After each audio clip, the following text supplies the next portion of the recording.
Okay. 3, 2, 1. Senator, in recent weeks, we've seen protests by professional football players, Mr. Kaepernick and others. What are your thoughts on that? Well, let me be clear. Under the United States Constitution, it's their right. I mean, that is one of the unique aspects of the United States of America, that individuals have the right to express their viewpoint, regardless of how distasteful we may find it.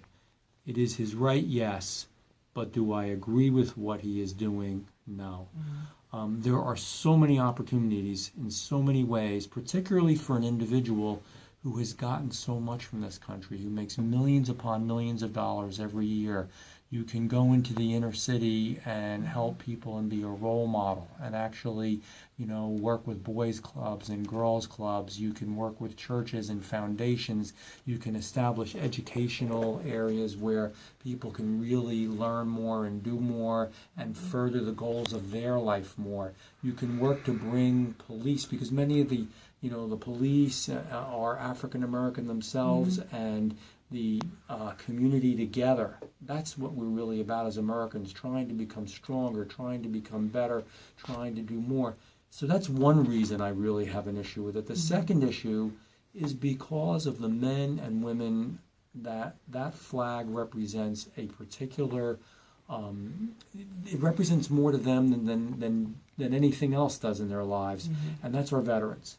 So when I look at a colleague like my assemblyman that works with me, who had his left leg blown off fighting for that flag, or my other colleague, Assemblyman Lamb, had literally defended his entire platoon and saved his platoon for the same reasons, to actually do what they thought was right for the United States of America.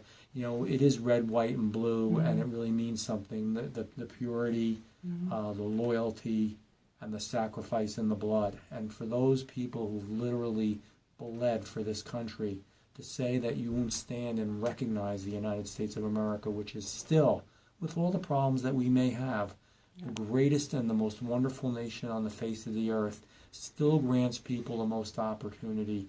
In another nation, if you didn't stand for a pledge, God knows what would happen to you. In our nation, you have that right. But that's what that flag represents. It represents that right. It represents the men and the women who've given and sacrificed so much for that right.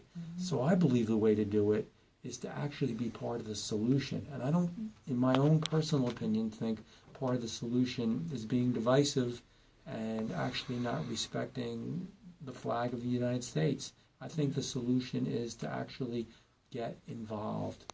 Become involved in politics, public policy, and government. Get involved in the church. Get involved in the community. Get involved mentoring. Get involved with boys and girls clubs. Get involved. Do things. Do things that have meaning and that are positive and can make change. We do have some problems, and we do need to do better, but we can always do better. And with that, let me say that the vast majority of our law enforcement, just as the vast majority of our military, put their life on the line in order to protect us. They run into danger, whether they're firefighters, police, soldiers, and I think we owe them some respect. And like in any other profession or any other endeavor in life, there may be one or two bad apples, and those should be taken care of and dealt with appropriately. But that doesn't mean that we don't respect our nation. I love this nation. It's given so much opportunity to so many people, and particularly when you look at these football players who make more money and have been given more than almost anybody in the entire country. I think the country's been good to them, and I think the best way that they can be good to the country is by being productive and supportive and getting involved. All right. Thank you very much.